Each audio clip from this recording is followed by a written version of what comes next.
Do you want to know how you can download DeepL application on Android? If yes, then this video is for you. Hello and welcome to AI Basics. It's your host back again with yet another interesting tutorial video. In this video, I'm going to teach you how you can download the DeepL application on Android. Go ahead and open the Play Store which is on your phone.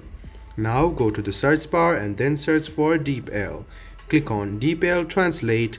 You can see that you can use this app, so go ahead and click install. Wait for a while and you can see that DeepL Translate is now downloading on your Android device.